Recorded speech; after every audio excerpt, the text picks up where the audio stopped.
an Ewok from Return of the Jedi. If you didn't see Return of the Jedi, you won't like this. One day you might see it and go, that was a very good impression. I should see more movies. This is my Ewok.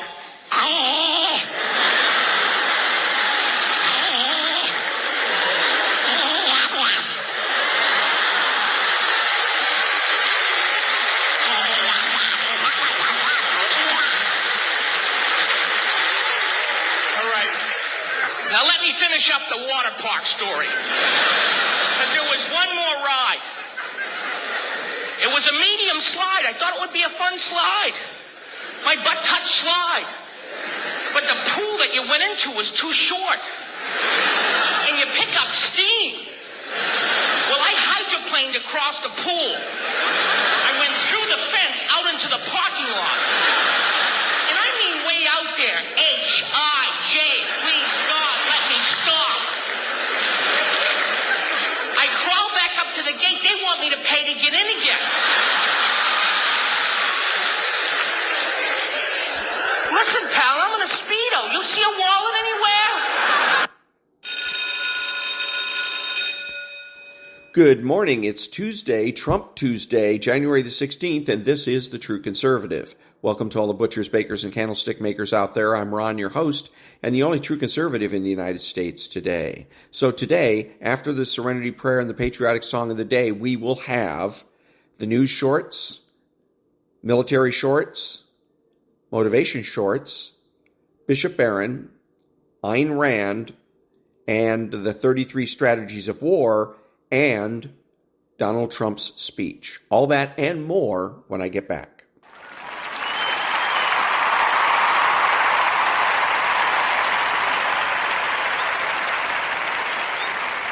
God, grant me the serenity to accept the things I shouldn't change, the courage to change the things I should, and the wisdom to know the difference. Amen.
Thank you. And now the news shorts.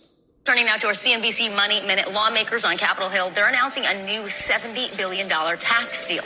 The bipartisan agreement would expand the child tax credit and add tax breaks for businesses through 2025. CNBC senior markets correspondent Dominic Chu joins us now. Dom, this announcement, it closes out months of negotiations, specifically over tax relief. Take us through the details of this deal and when we could actually see it go into effect. So, Morgan, Vicky, to that point, this deal would lift the child tax credit's $1,600 refundable cap and adjust it for inflation. Republican House Ways and Means Chair Jason Smith and Democratic Senate Finance Chair Ron Wyden are hoping that their deal will pass in the next couple of weeks so that it can be applied for the upcoming tax season. But that could be a tough act to pull off here as Congress juggles other priorities, including trying to avert a government shutdown at the end of this week. Tesla CEO Elon Musk wants more control, that's possible, of the EV maker. Musk says he wants about 25% voting control over the company. He currently owns around 13% of Tesla, which is about 411 million shares. Who's counting? That's the company's last financial filing was in the third quarter of 2023. Musk wrote on X, in his words, "I am uncomfortable growing Tesla to be a leader in AI and robotics without having 25% voting control. Enough to be influential, but not so much that I can't be overturned. Unless that is the case, I would prefer to build products outside of Tesla." Interesting. Musk's post stood at odds with remarks that he previously made, suggesting that Tesla is already an important AI and robotics company. Tyler, we are looking at a decision in the JetBlue Spirit merger case, and it is against JetBlue and Spirit merging. The DOJ victorious. A judge has decided this merger will not go through. Take a look at shares of JetBlue and Spirit, and that's why you see the reaction that you're seeing, especially with Spirit down, 47%. A judge, again, deciding that the DOJ has prevailed in proving that it would hurt competition if JetBlue and Spirit were to merge. So as a result, you will not see this merger between JetBlue and Spirit. Again, DOJ victorious in this case.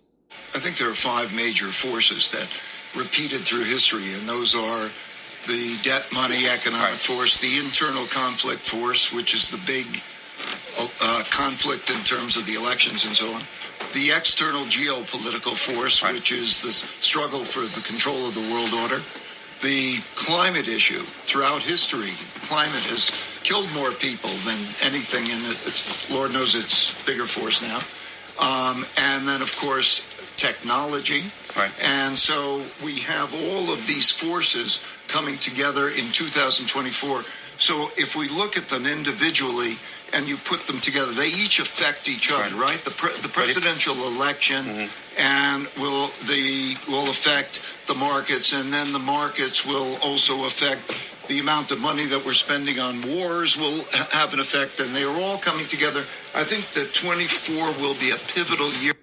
When it comes to Taiwan itself and when it comes to cross-strait relations, we've been focused on one thing, and one thing intensely, with many other countries around the world.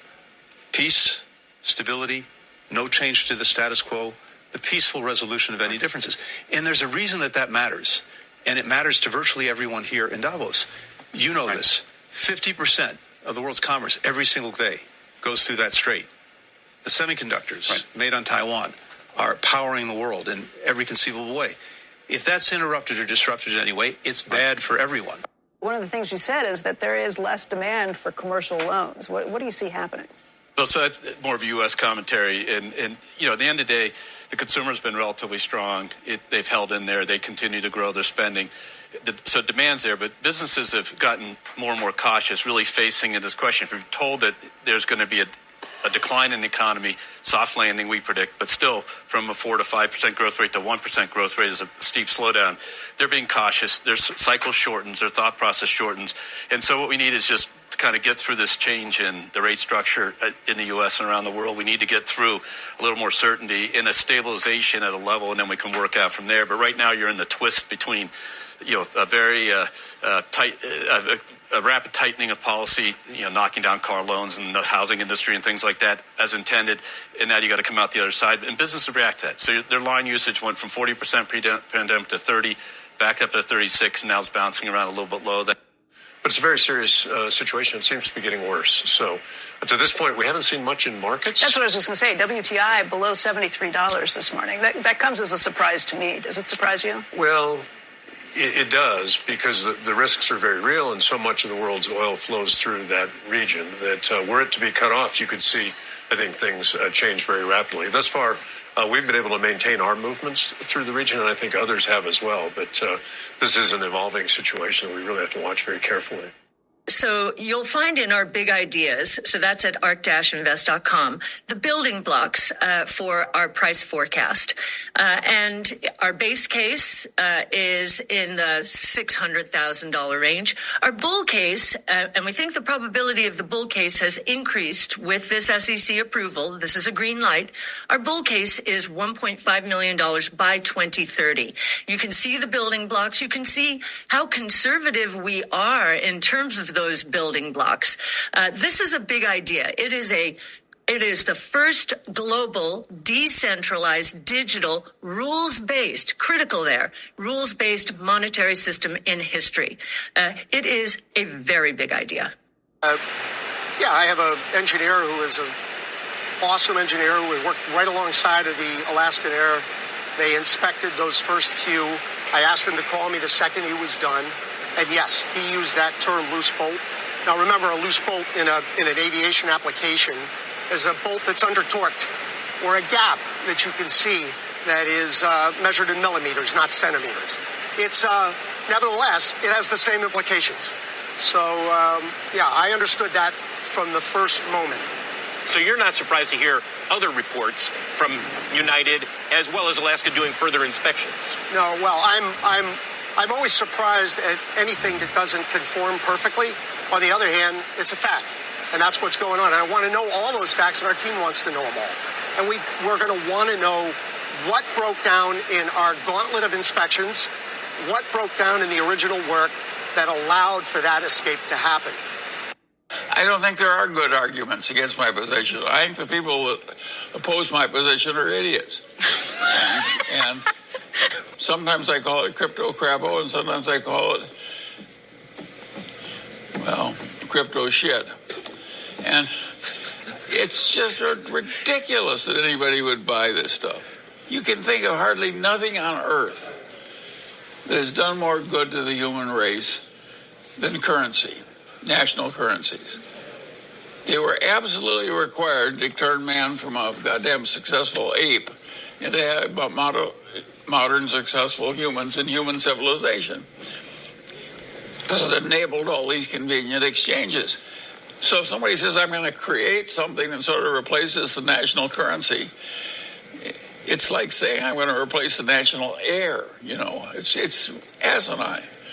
It isn't even slightly stupid. It's massively stupid. And that was the news shorts. Back in a minute.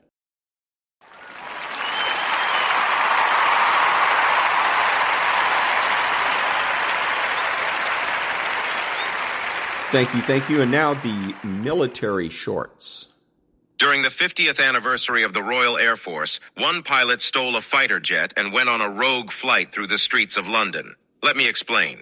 It was 1968 and the Royal Air Force was strapped for cash, which led them to cancel the RAF flybys meant to commemorate the event. Many of the RAF pilots grumbled about the cuts, but one pilot actually did something about it. While in the middle of a training flight, this pilot separated from the 4 other planes, and claiming he had a problem with his plane, he told them he'd just head home on his own. Instead, he turned straight toward London. In his Hawker Hunter, he made 3 low passes over Parliament, where at that very moment they happened to be discussing noise reduction measures. Then he turned back over the Thames and flew low over bridge after bridge before reaching the Tower Bridge, where he took the jet straight through the middle of it. When he got back to base, he offered to be arrested, but Parliament didn't want to draw more attention to the incident, so they ended up simply discharging him rather than giving him a court-martial. So, direction. First off, whatever direction of movement that you're going down, let's say we're going this way, I'm going towards you, this is my 12 o'clock, behind me is a 6 o'clock, obviously 3, 9, and we use that clock method for our directions. What do you got? What do you got? Hey, 9 o'clock! It's pretty easy. All right, so that's depending on the environment. It can be more complex. If I'm in an environment where I know that over there is the car parking lot, over there is the field, then I might say, hey, the field, or I might say, hey, the car parking lot. But simply put, it is a direction. So however you do it is fine. Just make sure you and your buddy are on the same sheet of music concerning that. The next one we talked about was distance, about how far is it, because if there's somebody 300 yards away, right, I might be looking right in front of me. I need to see past the trees right in front of me maybe and look where the actual threat is so I can engage and be effective with my fire. Sort of being amongst that firefight. We are going after the number one leader for Al-Qaeda in the Anbar province. Our snipers are called down and got a bunch of activity. My boss came to me and said, hey, I want you to take this team. They were hiding in this vegetation across the street from this house. And our last guy was my medic. As he stepped out of the vegetation, literally stepped on an enemy fighter. That was what started this gunfight. I started returning fire, and it was at that point that I got shot the first time. I got stitched across the body armor. I took rounds off my helmet. I had my left night vision tube shot off. I took rounds off my right side plate. I took rounds off my gun. I caught a round in the face. It hit me right in front of the ear, traveled through my face, exited the right side of my nose, blew out my cheekbone. What was left of my cheekbone broke and kicked out to the right. It vaporized my orbital floor. It broke all the bones above it broke the head of my jaw, shattered my jaw to my chin, and it knocked me out. And the guy saw me get up and fall and thought I was dead. The problem with bringing my pistol out where I'm at this close is while I'm holding the grip, okay, pistol's empty, while I'm holding the grip, if the enemy was to grab the front of this pistol, he owns just as much as that puppy as I do. It's very easy for him to twist that out of my hand, and now he has a firearm and mine's still pinned. So instead of going straight to that secondary weapon system, leave that holster where it belongs and pull your knife out. Now, just like with the pistol, I've got good purchase on the handle, except now, is he going to grab the other end of that? Good luck with that. Grab the other end of this knife. Go ahead. Go for it. Now, from here, because of the way I have it mounted, you notice blades facing out. I have carotid arteries there. I have the kidney. I don't necessarily have to get a kill shot here, but what I'm doing is I'm making enough space so that I can get off the guy, and then I can either bring out my pistol or get my long gun back up in a fight.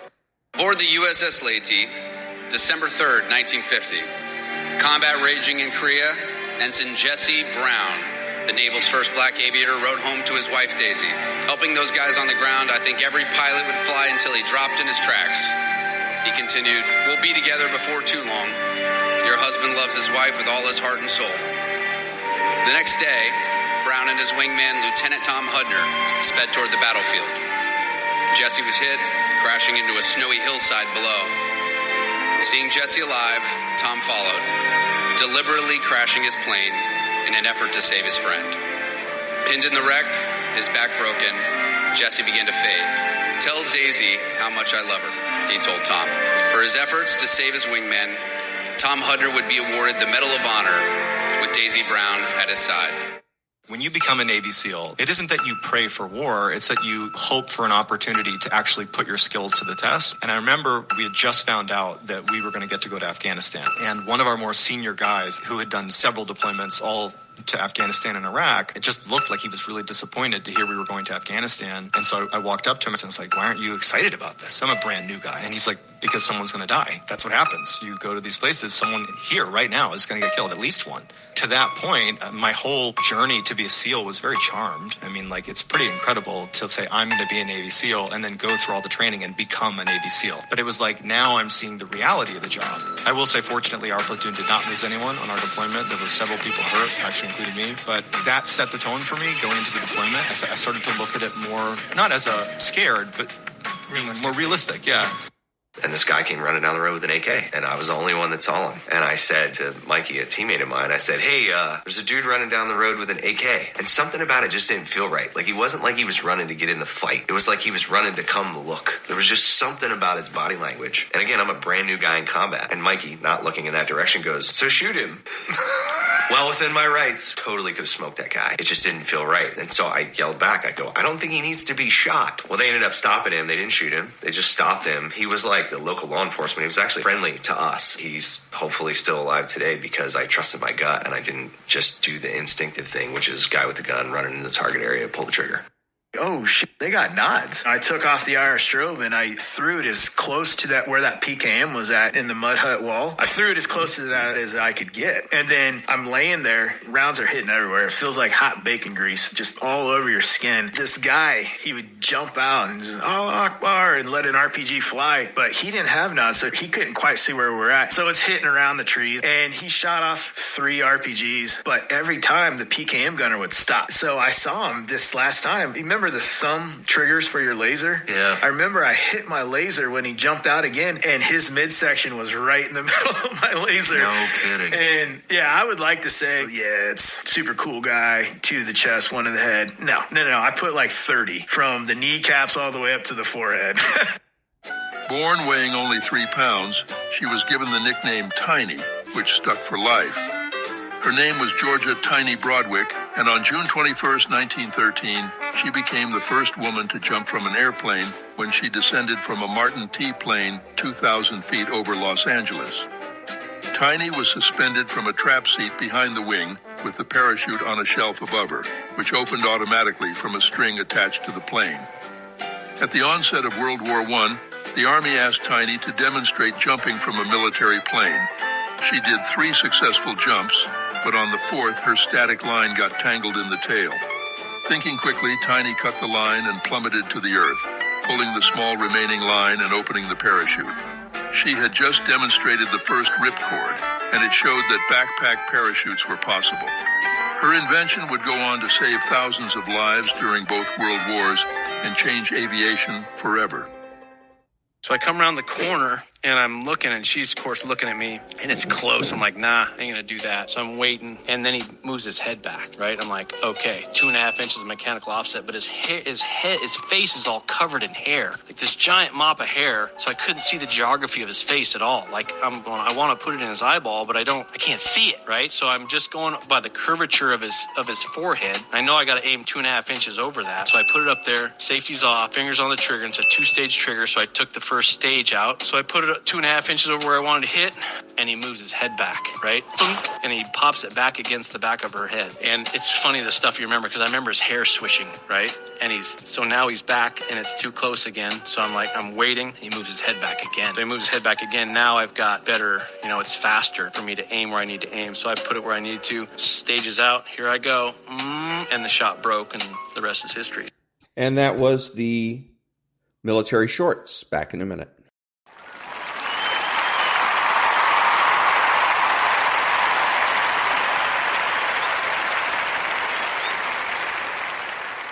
Thank you. Now the motivational shorts. Don't do nothing.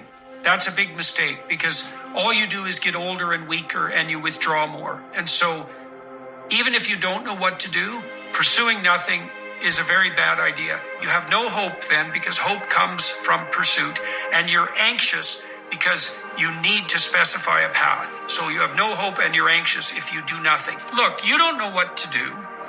So why don't we just look and see what other people do that seems to work? So you don't know what to do with your life. Well, let's break your life down. Probably you want an intimate partner.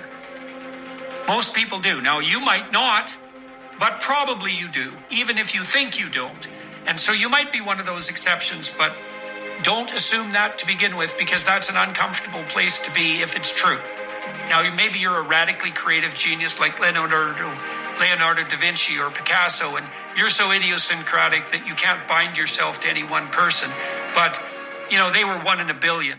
Today we will talk about an important topic inspired by the teachings of Saint Pio of Pietrelcina, better known as Padre Pio. He has left us precious advice on how to protect our home and spirit from negative influences. We will explore the 3 individuals you should never allow into your home, according to some valuable teachings of this beloved saint. This video is the result of interpreting the writings, experiences, and imprints left by Padre Pio. Let's start with the first person, the dishonest person. The first person to keep away from your home is the one who practices dishonesty and malice as daily rituals. Padre Pio reminds our hearts that truth and honesty are fundamental in our lives. Every day, we choose to associate with people who operate with uprightness and honesty, avoiding those who could compromise our integrity and faith. Keep the latter away from your home. The second person to keep out of your home is the negative person. This person carries an aura of negativity and pessimism.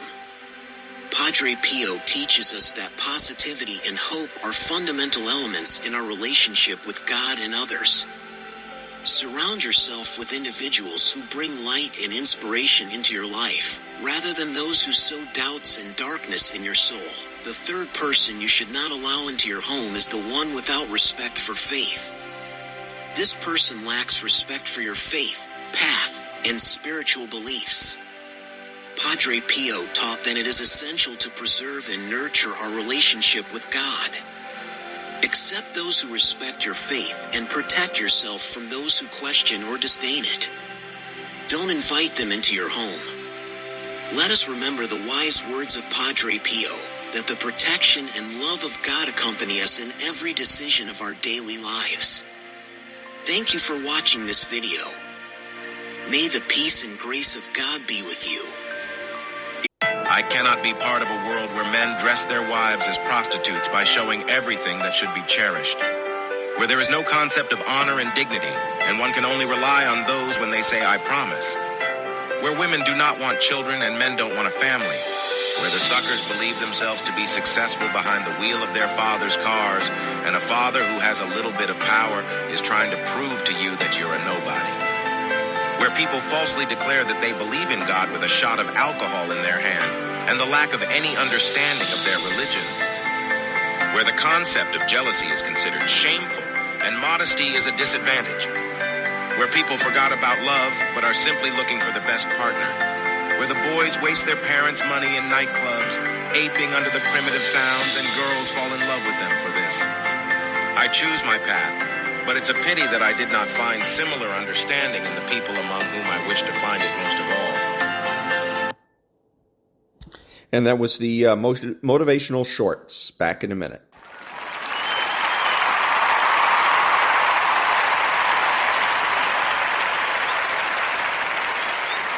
Thank you. And now the daily laws for January the 16th. January 16th. There are no superior callings. Keep in mind that your contribution to the culture can come in many forms. You don't have to become an entrepreneur or figure largely on the world stage. You can do just as well operating as one person in a group or organization, as long as you retain a strong point of view that is your own and use this to gently exert your influence. Your path can involve physical labor and craft. You take pride in the excellence of the work, leaving your particular stamp on the quality. It can be raising a family in the best way possible. In any event, you will want to go as far as you can in cultivating your uniqueness and the originality that goes with it. In a world full of people who seem largely interchangeable, you cannot be replaced. You are one of a kind. Your combination of skills and experience is not replicable. That represents true freedom and the ultimate power we humans can possess. Daily law. No calling is superior to another. What matters is that it be tied to a personal need and inclination, and that your energy moves you toward improvement and continuous learning from experience. The Laws of Human Nature, Chapter 13. Advance with a sense of purpose. The Law of Aimlessness. And that was from the Daily Laws for January 16th by Robert Greene. Back in a minute.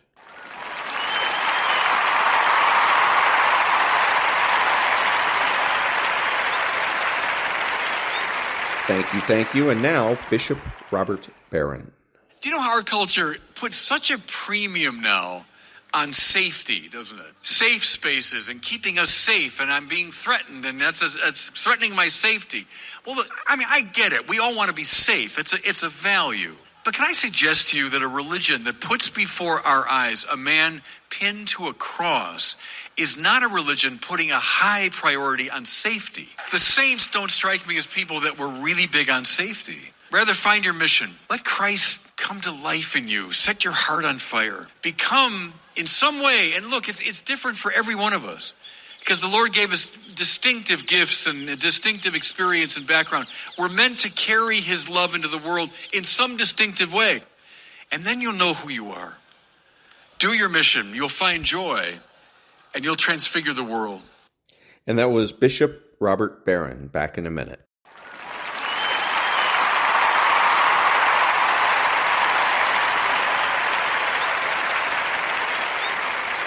Thank you. And now the Ayn Rand thought of the day. Quote, capitalism does not tell men to suffer, but to pursue enjoyment and achievement here on earth. Capitalism does not tell men to serve and sacrifice, but to produce and profit.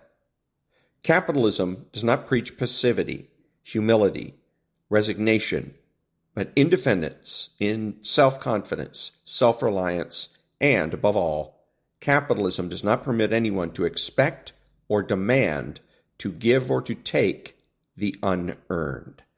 Unquote. And that was Ayn Rand's thought of the day. Back in a minute.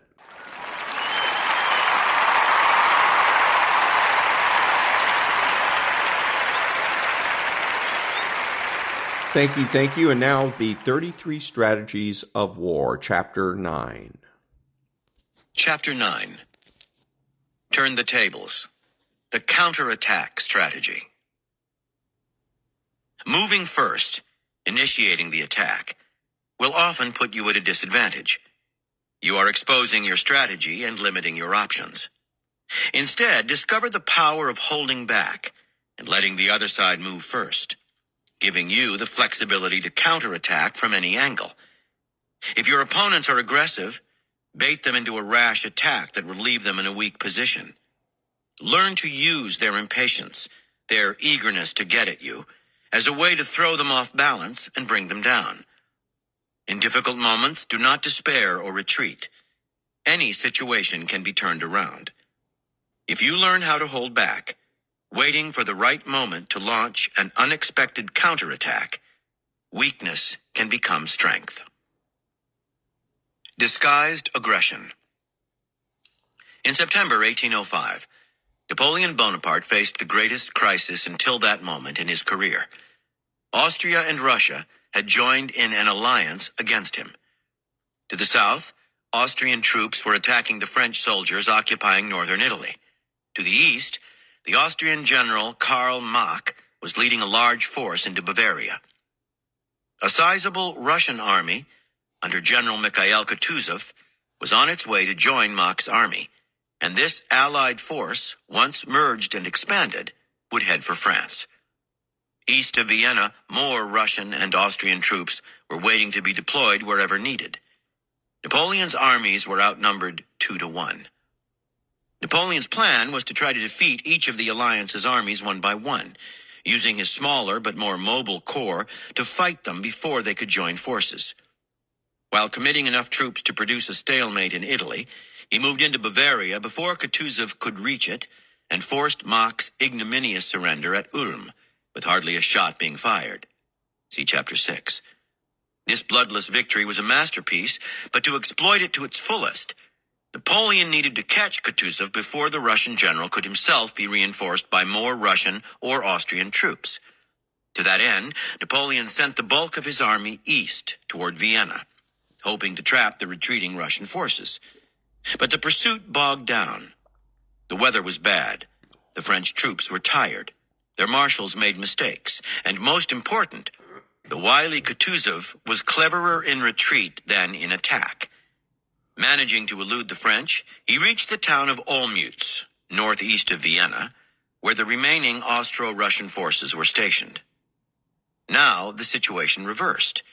Suddenly it was Napoleon who was in grave danger. The strength of his corps was their mobility. Relatively small, they were vulnerable individually and worked best when operating close enough to one another to come fast to one another's support. Now they were dispersed in a long line from Munich to Vienna, which Napoleon had taken after his victory over Mack at Ulm. The men were hungry, tired, and short of supplies. The Austrians fighting the French in northern Italy had given up the battle there and were in retreat. But that put them heading northeast, posing a threat to Napoleon's southern flank. To the north, the Prussians, seeing that Napoleon was in trouble, were considering joining the alliance. If that happened, they could wreak havoc on Napoleon's extended lines of communication and supply, and the two armies moving in from north and south could squeeze him to death. Napoleon's options were abysmal. To continue the pursuit of Kutuzov would further extend his lines. Besides, the Russians and Austrians were now 90,000 strong and in an excellent position at Olmütz. To stay put, on the other hand, was to risk being slowly swallowed by armies on all sides. Retreat seemed the only solution, and it was what his generals advised.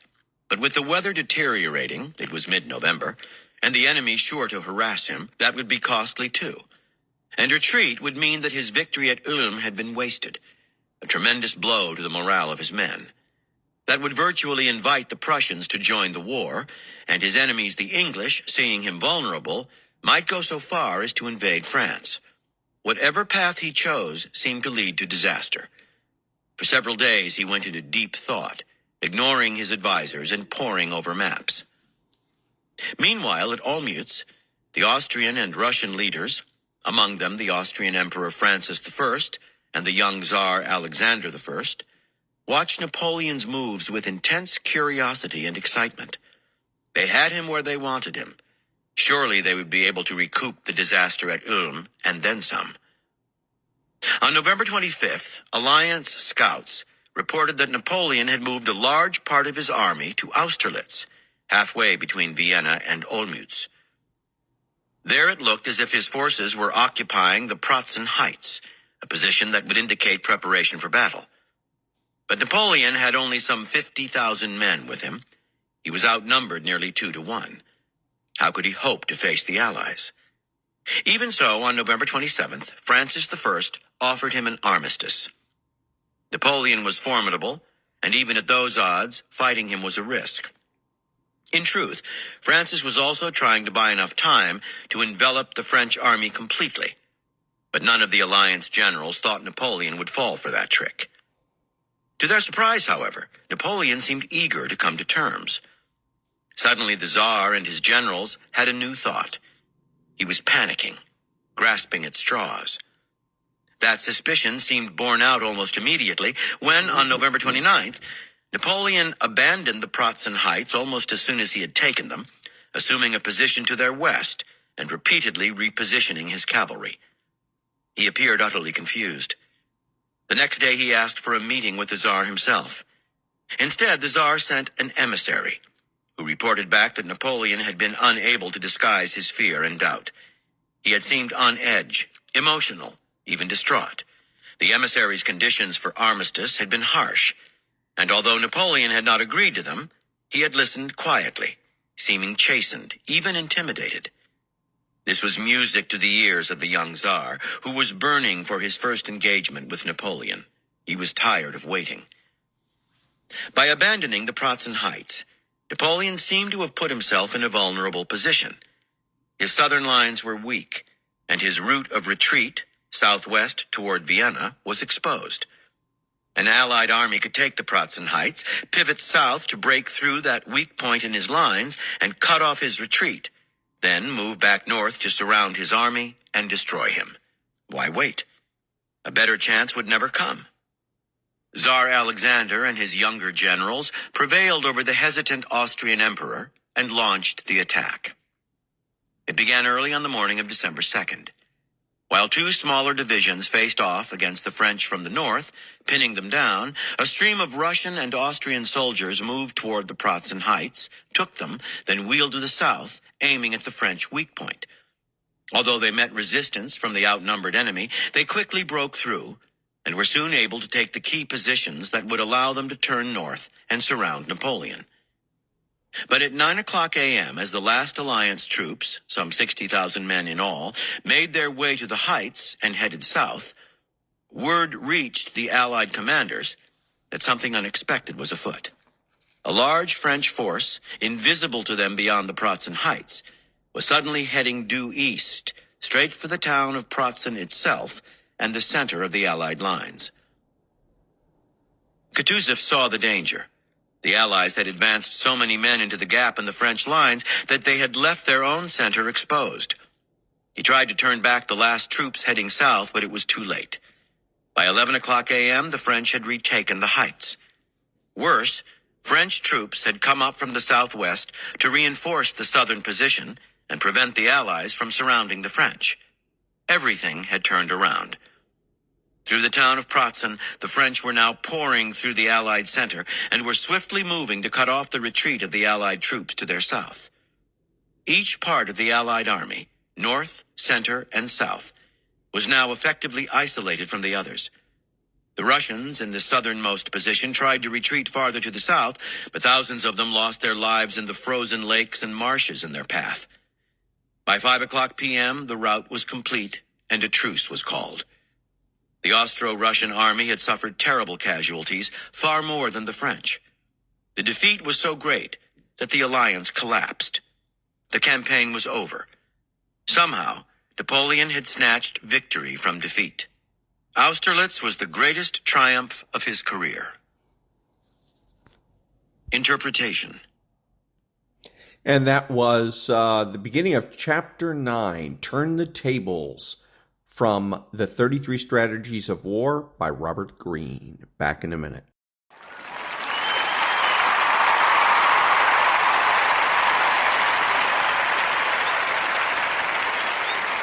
Thank you. Now, the first half of former President Trump's 2018 State of the Union address. State of the Union 2018, January 30th, 2018. Mr. Speaker, Mr. Vice President, members of Congress, the First Lady of the United States, and my fellow Americans. Less than 1 year has passed since I first stood at this podium in this majestic chamber to speak on behalf of the American people and to address their concerns, their hopes, and their dreams. That night, our new administration had already taken very swift action. A new tide of optimism was already sweeping across our land. Each day since, we have gone forward with a clear vision and a righteous mission to make America great again for all Americans.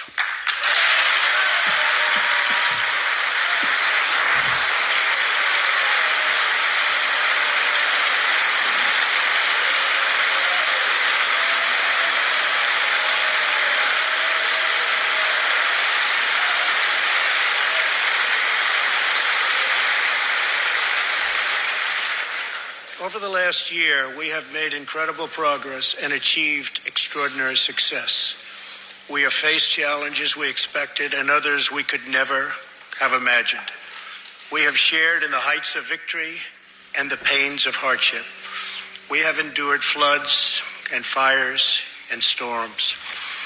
But through it all, we have seen the beauty of America's soul and the steel in America's spine. Each test has forged new American heroes to remind us who we are and show us what we can be. We saw the volunteers of the Cajun Navy racing to the rescue with their fishing boats to save people in the aftermath of a totally devastating hurricane. We saw strangers shielding strangers from a hail of gunfire on the Las Vegas Strip. We heard tales of Americans like Coast Guard Petty Officer Ashley Leopard, who is here tonight in the gallery with Melania.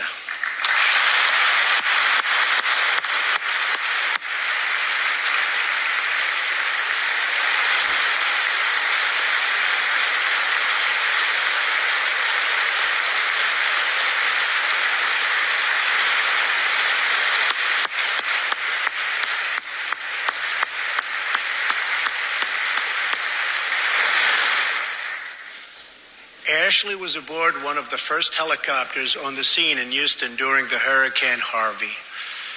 Through 18 hours of wind and rain, Ashley braved live power lines and deep water to help save more than 40 lives. Ashley, we all thank you. Thank you very much.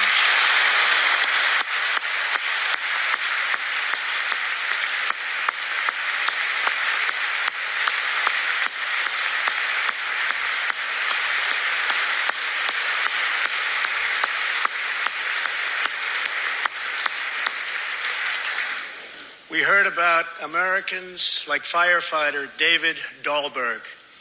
He's here with us also. David faced down walls of flame to rescue almost 60 children trapped at a California summer camp threatened by those devastating wildfires. To everyone still recovering in Texas, Florida, Louisiana, Puerto Rico, and the Virgin Islands, everywhere, we are with you. We love you, and we always will pull through together, always.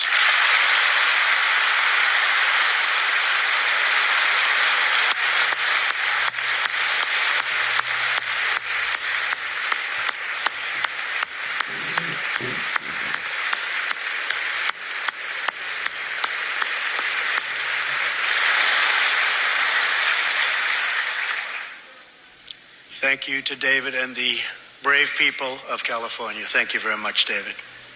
Great job. Some trials over the past year touched this chamber very personally. With us tonight is one of the toughest people ever to serve in this House. A guy who took a bullet, almost died, and was back to work 3.5 months later. The legend from Louisiana, Congressman Steve Scalise.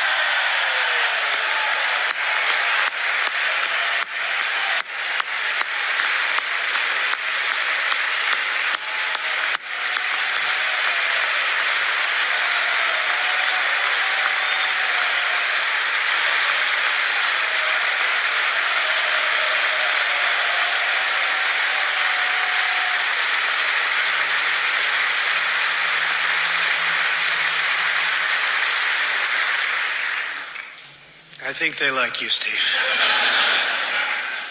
We're incredibly grateful for the heroic efforts of the Capitol Police officers, the Alexandria Police, and the doctors, nurses, and paramedics who saved his life and the lives of many others, some in this room.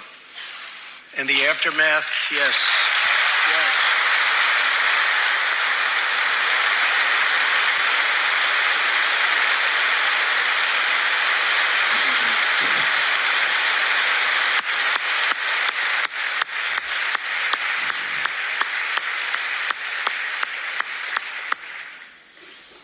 In the aftermath of that terrible shooting, we came together, not as Republicans or Democrats, but as representatives of the people. But it is not enough to come together only in times of tragedy. Tonight, I call upon all of us to set aside our differences, to seek out common ground, and to summon the unity we need to deliver for the people. This is really the key. These are the people we were elected to serve.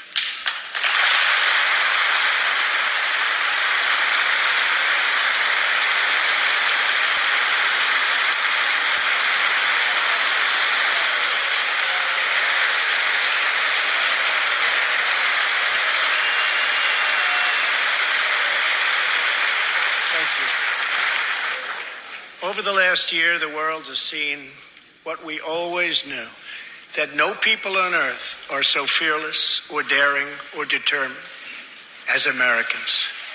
If there is a mountain, we climb it. If there's a frontier, we cross it. If there's a challenge, we tame it. If there's an opportunity, we seize it. So let's begin tonight by recognizing that the state of our union is strong because our people are strong.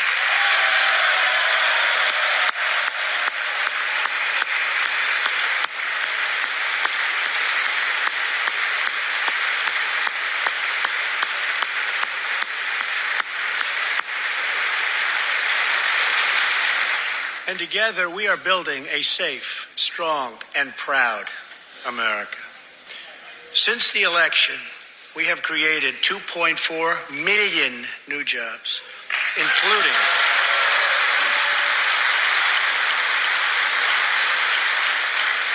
including 200,000 new jobs in manufacturing alone. Tremendous numbers.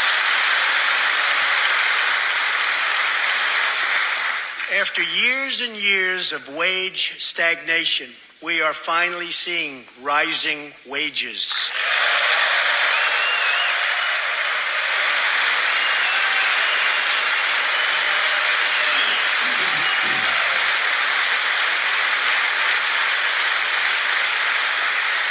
Unemployment claims have hit a 45-year low.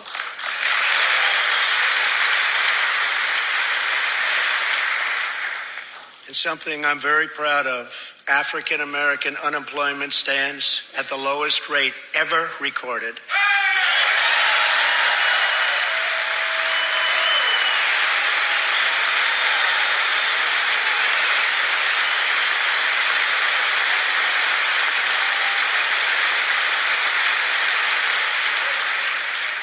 And Hispanic American unemployment has also reached the lowest levels in history.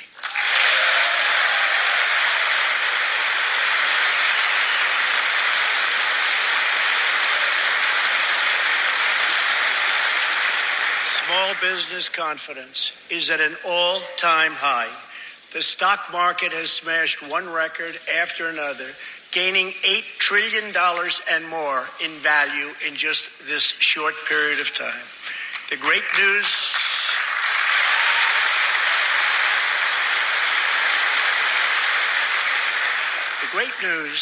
for Americans, 401k, retirement pension, and college savings accounts have gone through the roof. And just as I promised the American people from this podium 11 months ago, we enacted the biggest tax cuts and reforms in American history.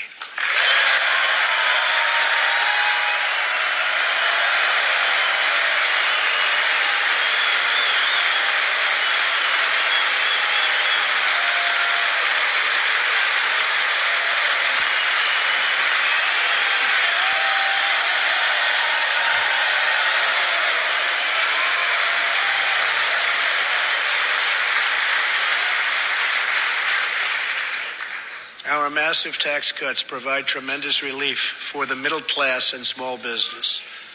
To lower tax rates for hardworking Americans, we nearly doubled the standard deduction for everyone.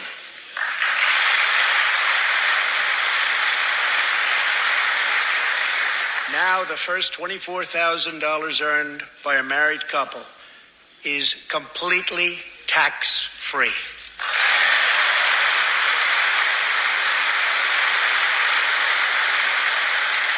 We also doubled the child tax credit.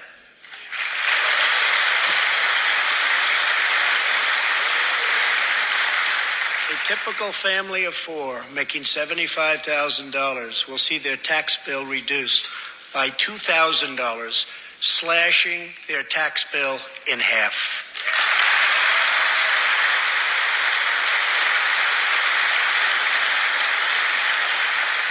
In April, this will be the last time you will ever file under the old and very broken system, and millions of Americans will have more take-home pay starting next month, a lot more.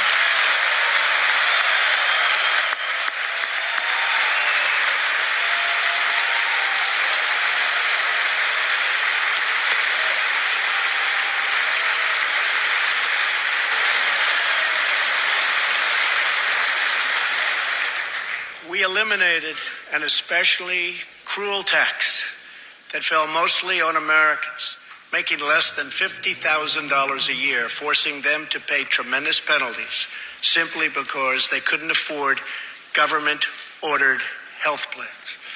We repealed the core of the disastrous Obamacare. The individual mandate is now gone.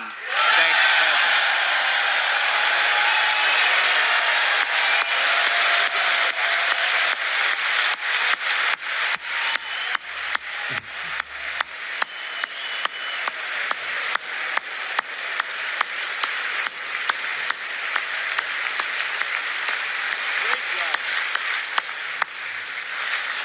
We slashed the business tax rate from 35% all the way down to 21%, so American companies can compete and win against anyone else anywhere in the world.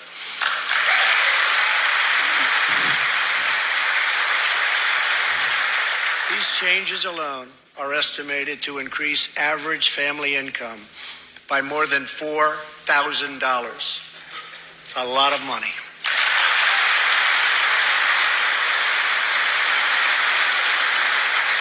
Small businesses have also received a massive tax cut and can now deduct 20% of their business income.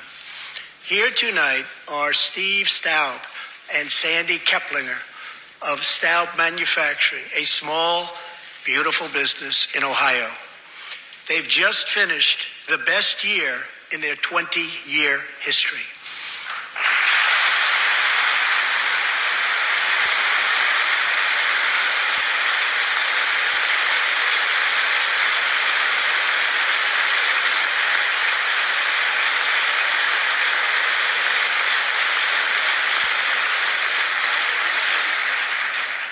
Because of tax reform, they are handing out raises, hiring an additional 14 people, and expanding into the building next door. Good feeling.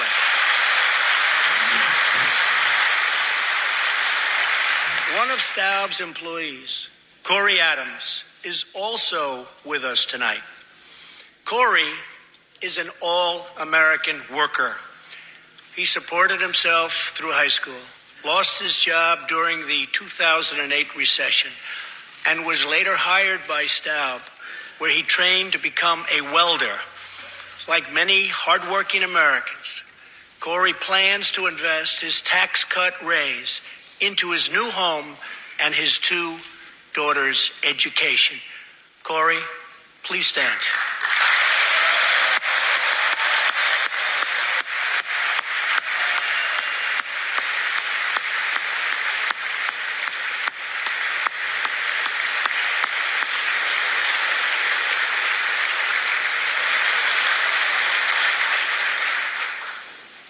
And he's a great welder. I was told that by the man that owns that company that's doing so well. So congratulations, Corey. Since we passed tax cuts, roughly 3 million workers have already gotten tax cut bonuses, many of them thousands and thousands of dollars per worker, and it's getting more every month, every week. Apple has just announced it plans to invest a total of $350 billion in America and hire another 20,000 workers.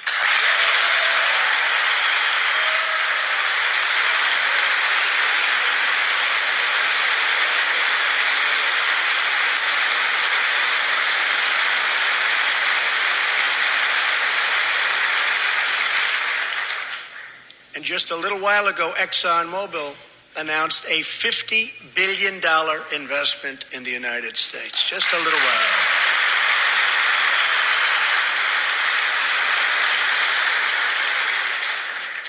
This, in fact, is our new American moment. There has never been a better time to start living the American dream. So to every citizen watching at home tonight, no matter where you've been or where you've come from, this is your time. If you work hard, if you believe in yourself, if you believe in America, then you can dream anything. You can be anything. And together, we can achieve absolutely anything.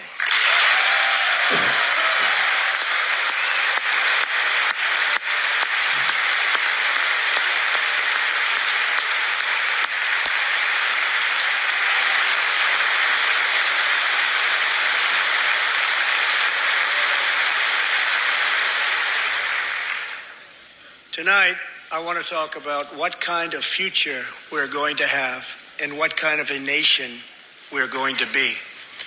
All of us together as one team, one people, and one American family can do anything.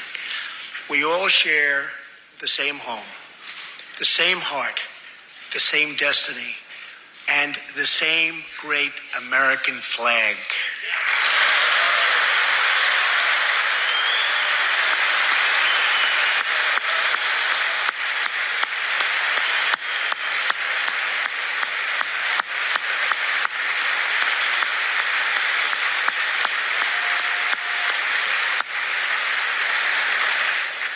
Together, we are rediscovering the American way. In America, we know that faith and family, not government and bureaucracy, are the center of American life.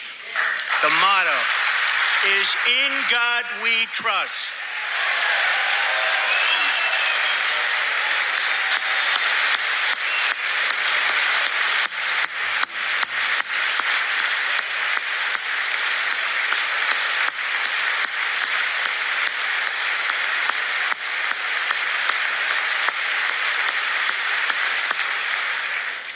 And we celebrate our police, our military, and our amazing veterans as heroes who deserve our total and unwavering support.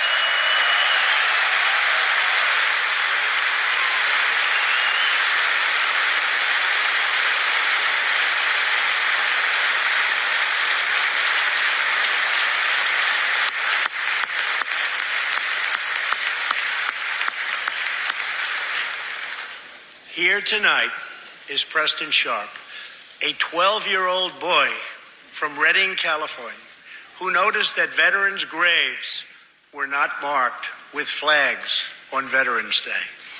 He decided all by himself to change that and started a movement that has now placed 40,000 flags at the graves of our great heroes. Preston, a job well done.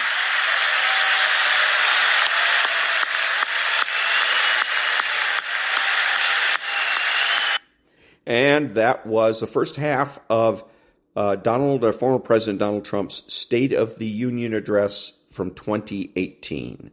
Back in a minute.